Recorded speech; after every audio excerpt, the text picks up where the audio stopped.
Hi everybody, Lori here. Thank you so much for joining me today. I have a couple of fun projects to share with you using some of the new September release with Waffle Flower. They have some fun new Postage theme products, starting with the Nesting Postage stamp set. There's the Nesting Postage block dies, the tag topper dies. I don't use all of these products in my video today, but I'm showing you what I had. The Nesting Postage Mush Love stencil. Then there's the Party Bear stencil, and then here's a favorite. This is the Nesting Postage Collage block stencil and the Nesting Postage Collage die. I also wanted to show you these super fun, adorable background blenders. They come in a package of 4. Look at the beautiful handles. I don't think I've seen any brushes quite like these, so they're definitely unique.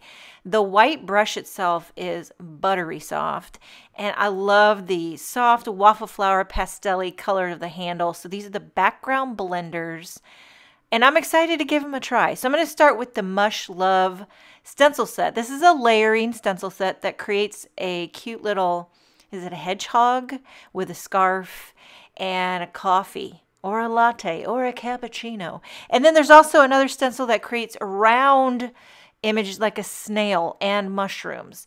Then I will also use the Nesting Postage Collage die. So you get that cute postage edging, and then there's also a separate little rectangle. And I'm going to die cut that first out of some Hammermill white cardstock, and that's what I'm going to blend the cute little hedgehog on. Is it a hedgehog or is it a porcupine? Maybe it's a porcupine. I usually get these things wrong. I'm also going to use one of the Waffle Flower grip mats. This is the 6x5 by 8.5, and it's the black grip mat. And now the stencils are labeled. It kind of tells you, like, what did it say? Dark color or background. So this is to blend the sky. Okay, so I'm using SEAFOAM ink. This is Pawsitively saturated ink by Simon Says Stamp, and I'm trying out one of these jumbo blenders. Now, there's a video on the Waffle Flower channel that shows, like, I think you're supposed to hold it like the way I just did. Now here I'm holding it more like a pencil. So I really think you can hold it any way you want to hold it, but I do believe they're designed to hold like a fist. So anywho, it blended like butter. I think it's going to be ideal for large areas because it is such a large brush. So when I'm doing more small areas, I go back to my smaller brushes. Here I'm doing the what is this called? Is this fur? I don't even know. I'm not even sure if it's a hedgehog or a porcupine. I think it's hedgehog. And this is like the outer coat. And I'm using cappuccino, middle brown. And if I forget to mention a color or a supply, I'll have everything linked in my description box. And then I'm doing the trunk of the tree, again with that cappuccino. And then I was thinking Starbucks, okay? And let me just preface this by saying I'm not a very coffee drinker, but I live in a house of obsessed coffee connoisseurs. So I went with the green little, is that called a koozie? I don't even know the terminology. But I probably should have done something fallish. I don't know what I was thinking. Now, here's the next stencil, which does the tree and then the body of the little hedgehog. So I went a little bit lighter brown, went with latte. And I do also, whenever I blend, it's just kind of a personal preference. I love to give it that gradient love. So I'll go a little darker in one portion and then fade it. Something about the gradient just tickles my fancy. And then now for the these little prickly prickles.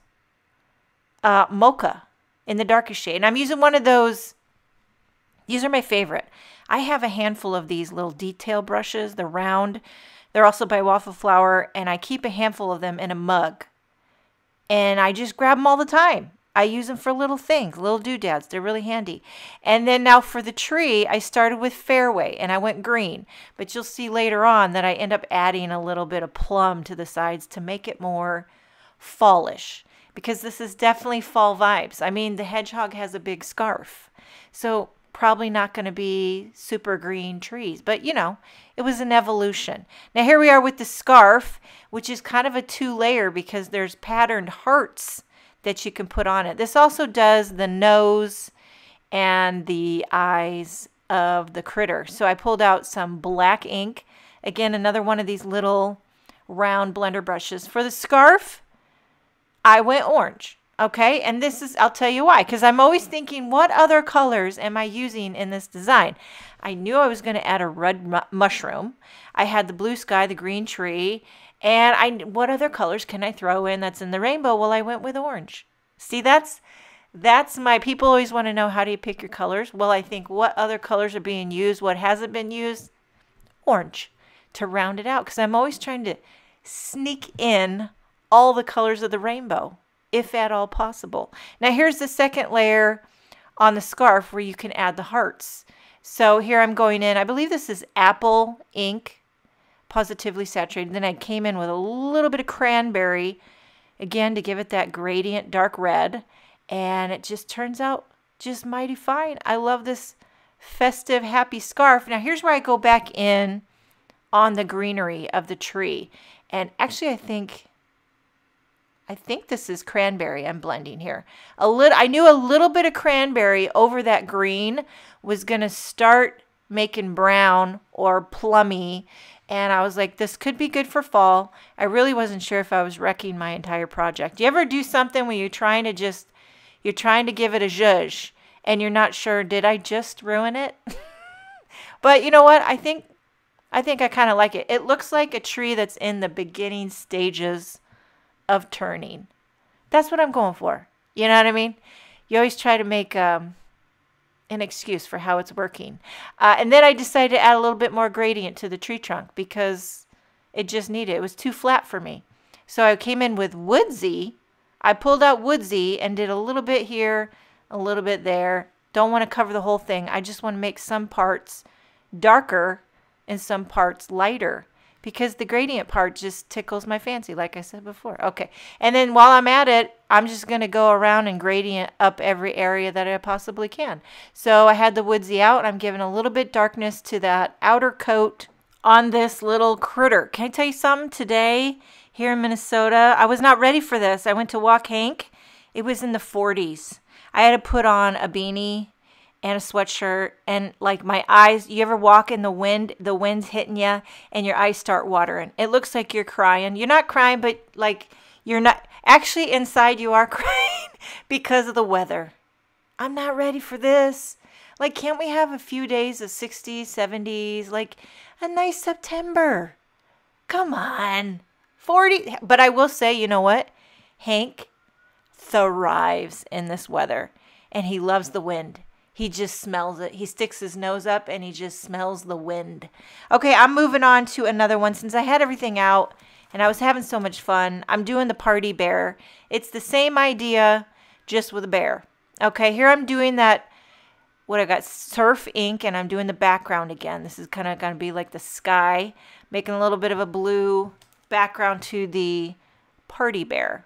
And then, again, this is a layering stencil, so now I'm layering on the part for the body, and I'm using LATTE ink to make it a brown bear.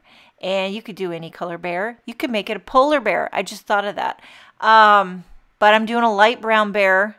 I also want to mention on the back of the packaging is some imagery that will kind of give instructions to the layers in the stencil and what colors, a little inspiration. So if you're wondering, what is this? Because at first I was like, does this bear have a scarf on?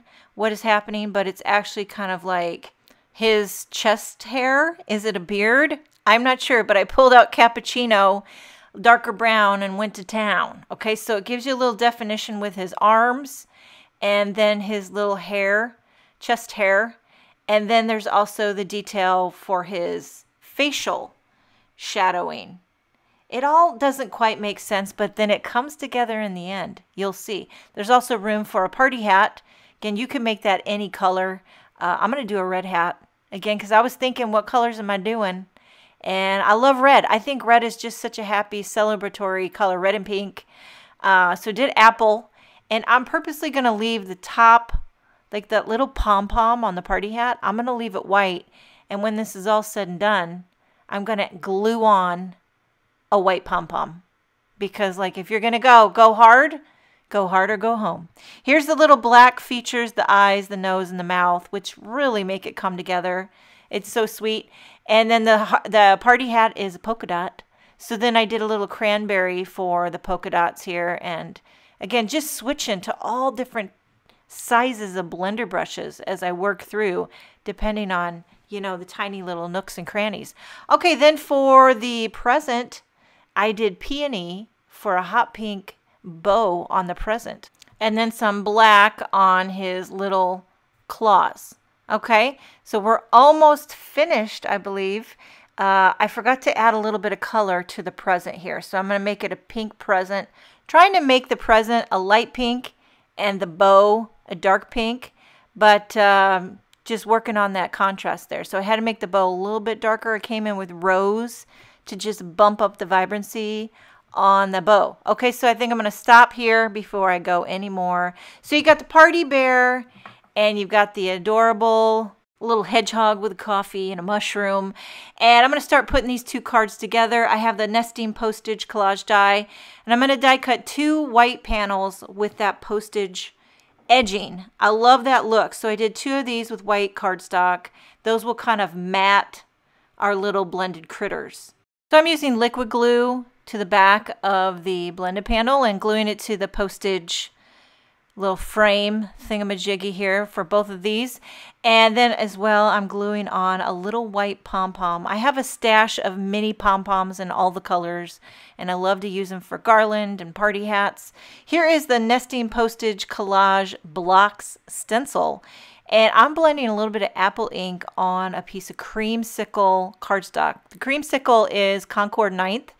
And the red on the orange kind of reminded me of the scarf on our little hedgehog. So I was tying that together. And then remove that stencil. I'm going to take a little bit of, I think this is grapefruit ink. And I'm just using one of those large blender brushes and giving just a little bit of ink on the top and bottom of this creamsicle panel. And again, tying in the gradient aspect. Since the scarf was very gradient, I'm kind of making my panel also slightly gradient. So there you have the orange with the red. And then now here for the bear, since I had a lot of pink and red, I'm going to do, what is this, rose ink. So I'm doing a rose postage stencil on a, I believe this is ballet slipper panel, also Concord 9th cardstock color. And so I'm blending that rose, and I'm purposely trying to make it kind of uneven. I like some parts to be darker, some parts to be lighter. It looks more kind of like hand stamped and not so perfect. I kind of dig that. And then now for the overall, I went with blush. It's kind of a very, very light blushy red.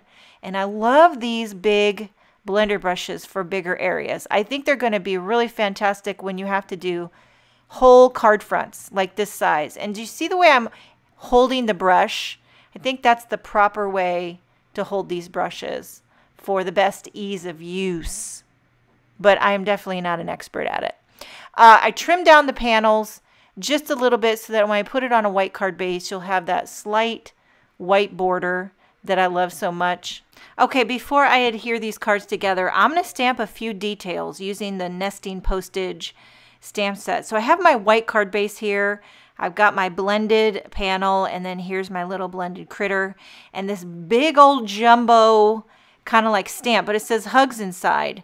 I'm going to stamp that up into the right corner, but it's going to be overlapping 3 layers. So I'm using VersaFine Onyx Black ink. First I'll stamp it on the white card base, and then I'll lay down my creamsicle panel, stamp it again. So I didn't move the stamp, but this will give me a nice crisp black image on both pieces of cardstock. I'm not going to stamp it on the hedgehog panel because I just didn't want to cover that up. So this is kind of tucked behind. Then I stamped a little 30 cents on both of these, so they kind of look like a big old jumbo stamp on a card. And then just for funsies, I took that wavy, you know how they stamp something in the mail? What is that called? I don't know, but I'm stamping that with surf ink, and it just looks like it's been stamped. And it's kind of hanging off the card, so you kind of see it, but you don't see it. And I don't know. I just like that detail. That's kind of a personal preference. Some might think that maybe I'm overdoing it, which very well could be. So I'm going to glue all these pieces down. I'm using the Pawsitively Perfect Craft Glue, one of my favorites right now.